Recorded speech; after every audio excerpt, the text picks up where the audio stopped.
be heading into Elephant Odyssey. But if we take a quick look over to the right, you're going to see a couple of umbrellas over here. Just past the umbrellas, some lamp posts. That's our canopy bridge. Again, you can walk from here to the gorillas in less than 3 minutes. Los and here gorilas. to the front of the zoo in less than 6.5 minutes. Aquí está un gorilita. Over to our left, we have a Gorilla? beautiful little pollinator garden. Gorilita? A little greenhouse of carnivorous plants. How many of you have ever seen a pitcher plant or a Venus flytrap? Yeah, those plants rely on meat to survive. But most of the plants rely on pollinators. What's a pollinator? Who knows? Bees, butterflies, hummingbirds, all the way up to and including giraffes, yeah. And you and I need those pollinators because pollinators produce about 1 bite of every 3 that we enjoy. So if you like your fruits and your veggies, even your meat, yeah, some of those animals have to eat plants, and then we eat the animals, right? If you're a carnivore like me. So yeah, we need to protect them. How do we need to protect them? Well, ditch the pesticides and plant more flowering plants. Yes, we have some lions over here on our right as we enter Elephant Odyssey. Learn about Southern California long ago. There used to be American lion. They were much bigger than these cats over here. This big male lion up here on the pedestal towards the front of the bus, he's over 450 pounds. 450 Está bien dormido. Big kitty cat. That's right. And Tosha's on the other platform across the way on the other side of the acacia tree. She's sleeping, mamas. Allá And they're doing exactly what lions do most of the day. Sleep. Yeah. How many of you get 6 to 8 hours of sleep at night? Wow. Yeah, well, these guys sleep 20 hours a day. Yeah. 20 horas se duermen estos flojonazos. But they don't have to use their energy any more than necessary, and that, what's necessary? Hunting for food. Yep, that's pretty much it. So, if you're lucky, you might hear the roar of a lion at any time throughout the day. Yep, and that roar, you don't have to be back here to hear it. Nope, you can hear it anywhere throughout the zoo, all the way out to the front parking lot. Next door, we have the jaguar. Jaguars are from the Americas, and one of the challenges that they're facing is habitat loss due to farming, logging, habitat fragmentation. Makes it really tough to find mates or even find food. There's one jaguar at a time in the exhibit and does have access to indoor areas, so you might have to come on back here a little bit later on and see where that jaguar is hanging out. Also today there will be a keeper talk either at the lion or jaguar exhibit, hard to know which one, but just show up in this area. That's about 2:30 this afternoon. And if you want to enjoy other keeper talks throughout the day, just flip your map over on the back of your map. You will have that information. Here we go, capybara. Look towards the back of this exhibit under the shade of the rock. You see a youngster hanging out with one of the adults. That juvenile is several months old and quite large at this point. But the capybara, the world's largest rodent, can get up to 150 pounds. Yeah, rodents of unusual size. It's been kept to mind. Oh, esa And chiquita. the capybara are great swimmers. They come around the waterways of Central and South America. Yeah, just behind the capybara exhibit, you see one of our elephants. That's Shaba. Look at The track in the wall there. Yeah, Shaba is our youngest elephant, and she's one of our 2 African elephants. So as we move forward, we'll see some guanacos off to the right. Guanacos are the wild cousin of the llama. And yes, they do spit. kill me. There's an elephant right next to the Elephant Care Center. That looks like Debbie up there. And Debbie's in her 40s. Our elephants range in age from 37 all the way up to 53, with Mary being the oldest. This is Debbie over here. Shaba was back behind us. Yes, you notice all the different objects in the elephant garden? Those are food puzzles. Enrichment objects. Está jugando el elefante, ¿va? Anda contento. Is a regular part of the animal welfare program, but that will change from one time She's dancing, ya está and bailando. one day to the next. So never is it the same. ¿Ya lo viste, Judith? ¿Viste ese elefante? Nice. ¿Nos lo comemos más tarde? You'll also notice as you go through the Elephant Odyssey area, most of these plants up here are drought tolerant. They have waxy leaves and lots of thorns, like the Alawania procera, which is a really tall cactus-like plant here. In fact, it's the only old world cactus found in southwest Madagascar where they get almost no rainfall. That plant does survive very nicely. And our elephant care center with a keeper talk in progress. I'm going to step off mic. ¿Estás divirtiendo mucho? ¿Te estás divirtiendo? Ok. Good. Ándale, ahí están los elefantotes. I feel so bad. This is what the elephants say. Mira, ¿a poco no? Yeah, this is what the elephants say. Sí. Sí. ¿Y cómo no me lo tapa a mí?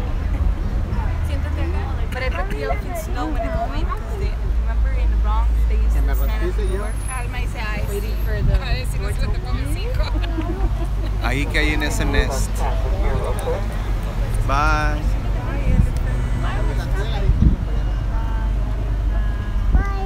Bye. Hola, Atri. Here's the baby Atri. Hi, Atri. Para que no vayas a decir que no te trajimos de chiquita al zoológico, en San Diego.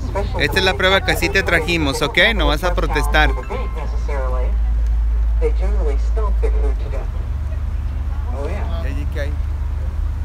There's some melaleuca growing over on our left. This is actually food for one insect. An insect that a few years ago we didn't have. It's the Lord Howe Island stick insect they thought. Those insects were all gone, extinct. Yo no sé si estás diciendo izquierda o derecha. Some scientists found some on the Lord Howe Island, and they started breeding them. And we got some last year, and they reproduce very well here. But the juveniles, when they first hatch, up to a certain age, they have to have that one type of melaleuca to eat. That's the only thing they eat. Now you know why they're not so plentiful in the wild. But so we had to start growing that around the zoo for those insects. We don't have any of them on display yet, but I'm hoping that happens pretty soon because they're very, very strange creatures, the Lord Howe Island stick insect. Coming up on our right is Mary. Mary's going for a walk with one of her keepers. And the keeper is actually on the outside of the exhibit. We'll see that in a moment. San Diego Zoo has been the innovator of protected contact. That's where the keepers are on the outside. We're working with the large animals, whether elephants, rhinos, lions, bears, what have you, and the animals on the inside. And when they cooperate in their care and training, they are positively rewarded, and it's usually food training. So you can see the trainer with the bucket there, and Mary says, okay, I'm just going to stand here, take a nap, and keeper's patiently waiting. Nothing happens, we just wait. And that's why we call it positive reinforcement. We ignore the incorrect behavior, and we reward the good behavior. And you know what? It works with kids too, moms and dads. Yeah, it really does. It works with your dog at home. Ahí va, ahí va. Ahí va. So Mary is our matriarch, 53 years young. Right? She's one of our 2 Asian elephants. So yeah, Mary does things her own time. Va siguiendo ahí We just work on Mary time. That's all it is. So there she goes. It's amazing how small a treat they will cooperate for. Yeah, they've all got their favorites. Sometimes it's things as small as raisins. Can you believe that?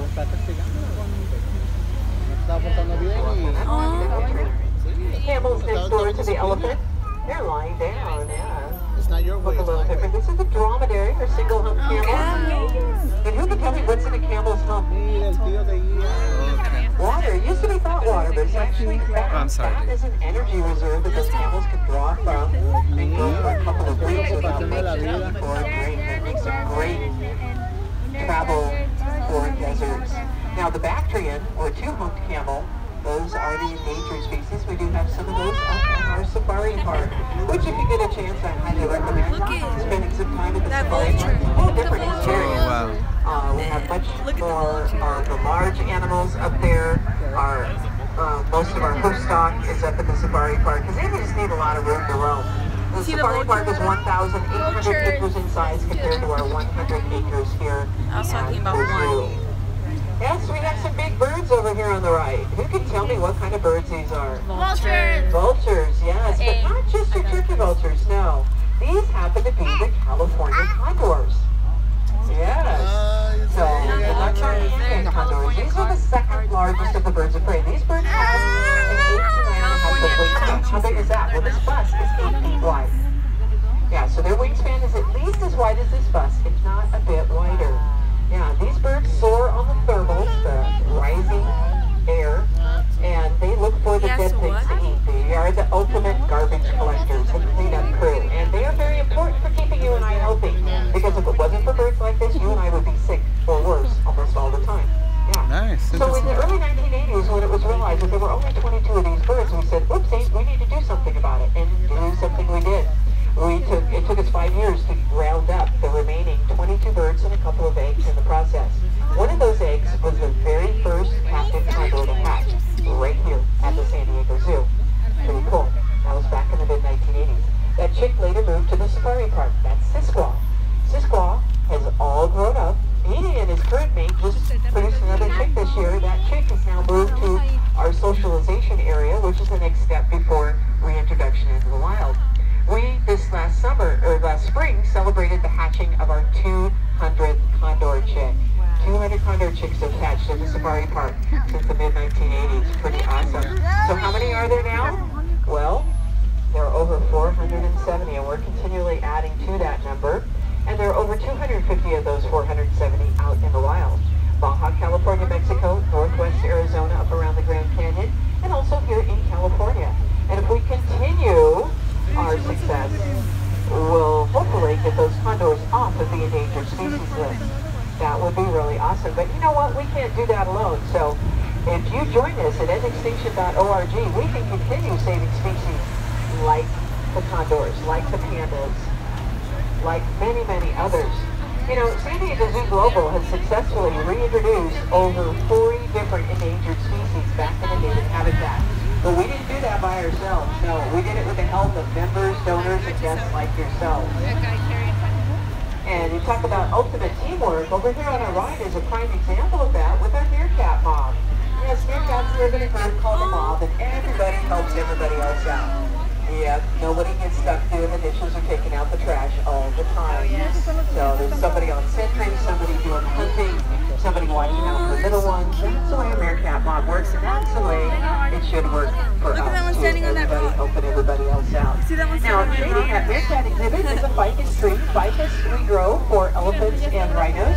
We have over 30 varieties of ficus around the zoo. To our left, we have the very tall grass over here. Yep, bamboo. And bamboo is food for what animal? Pandas, that's right. And you know, back when I was a kid, we had almost no bamboo around the zoo, but back then we didn't have pandas either. No? I'm a native San Diegan. Grew up out in the East County with a barnyard full of animals, so the zoo is a perfect spot for me. Yes. I've been here at the San Diego Zoo driving buses since the summer of 2000.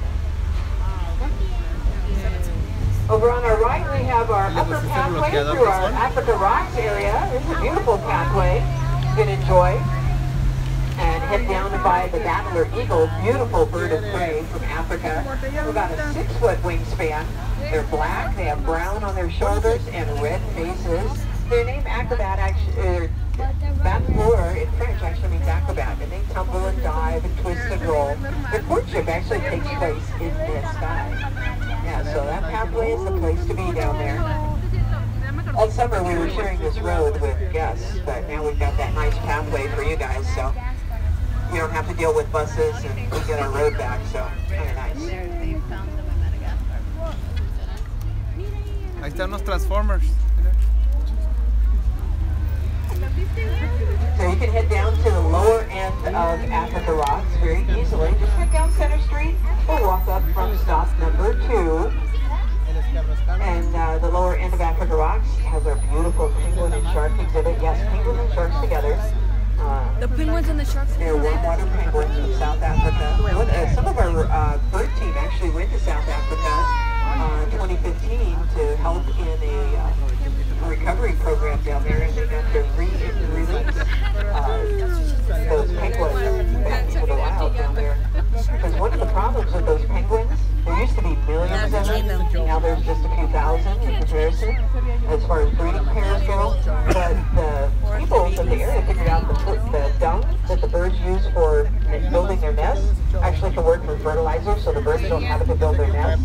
Yeah, that's one of the issues, and of course they get the eggs and eat the eggs and everything else too. So finding those balances is what it's all about. But we also have our huge waterfall down in the Africa Rocks area. We have lemurs, fossa, rattle, lots and lots of really cool animals in Africa Rocks. So aquí, ¿verdad? Alright, lots of traffic up in this area. It's about ready to enter the urban jungle area. Do a quick pause and check on traffic here, make sure that bus isn't the only vehicle coming out of there. Alright, we're good. Alright, so Sydney's Grill is over on our left.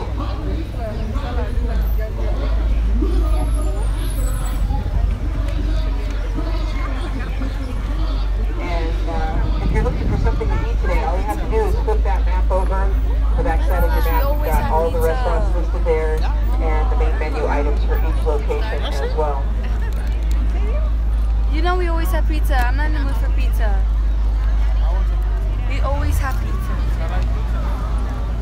We're gonna get sick and tired of getting bus stop number 1. That'll be the closest bus stop to our bus unloading area. And over here on the right, we have our 2 rhinos, Duzon and Dayu. Take a picture. These are greater one-horn rhinos, which are an Asian rhino. We have 3 Asian species: the greater one-horn, Javan, and Sumatran.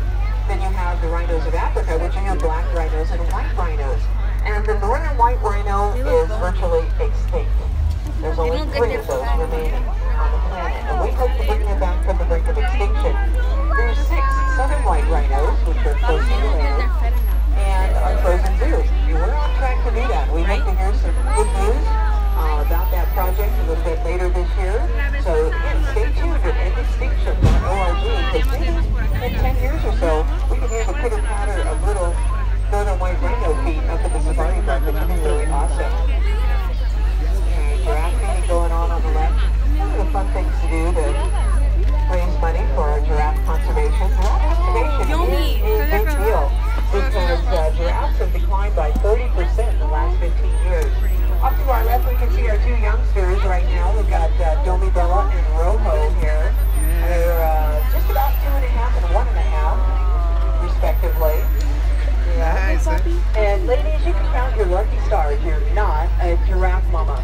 Because they're, first off, they're pregnant for 14 to 15 months before they give birth. Yes, ladies, I said 14 to 15 months. That's like half again as long as we're pregnant for. I know. No, thank you. Yep. Been there, done that. No 14-month pregnancy for this kid, that's for sure. And the babies are about 150 pounds and 6 feet tall. Yep.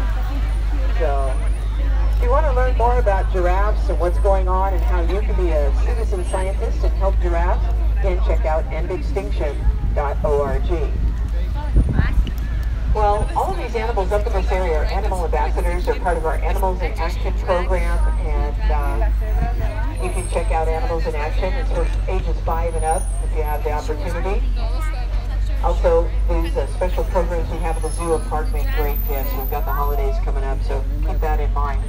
But right now, I get to step off the mic, and you guys get to enjoy the view, and I'll be back in just a little bit. Yeah, thank you.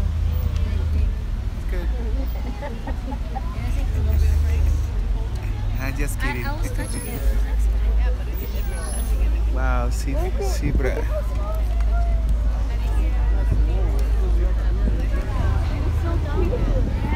Look at the donkey. Look at the kangaroo.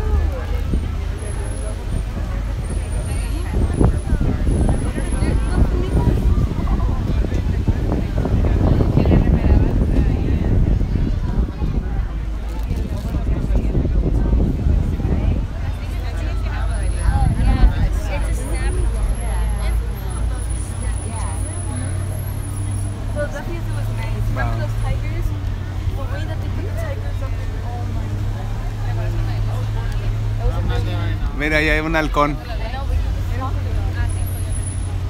Un halcón allá en el cielo. Allá hay un halcón allá en el cielo, mira, anda pescando. Buscando a quién comerse. Anda cazando. Allá, mira, allá hay un halcón arriba. Ahí arriba. Arriba en el cielo. Allá arriba. ¿Sí lo pudiste ver? Mira, allá arriba. Allá está arriba. Es un halcón. Mira, Gloria, ¿viste el halcón? Allá está. Wow. Earlier, I saw Honey, the yellow lab out here. Yeah, so this is Ayana in the cave. I was about to say that. So, yeah, we have different dog and cheetah pairs around the zoo. The only way I can tell the cheetahs apart is by the... Ahí está, mijo, ahí en la cueva, mira. Pásate para acá. Pásate para acá, mijo. Ahí, mira, ahí está en el... Ahí está, mira, en la cueva. ¿Sí la viste? Mira, su amigo el perro. ¿No se lo come? ¿No se come al perro? Wow. ¿No se come al perro? Está el chira y un perro. Ajá. Han de ser muy buenos friends. Adentro del... ¿Sí lo viste? Pase para allá. Dijeron que son de la familia. Oh, ¿son de familia? Ah. Son de la familia.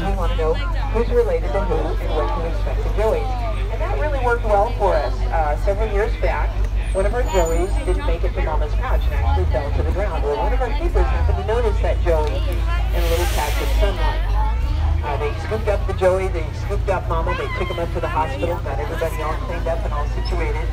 And then, a week or so later, checked on the Joey. Joey was doing absolutely fine. And that Joey grew up, her name, Cornelia. She's over here, one of our females. She's actually had about 4 Joeys of her own.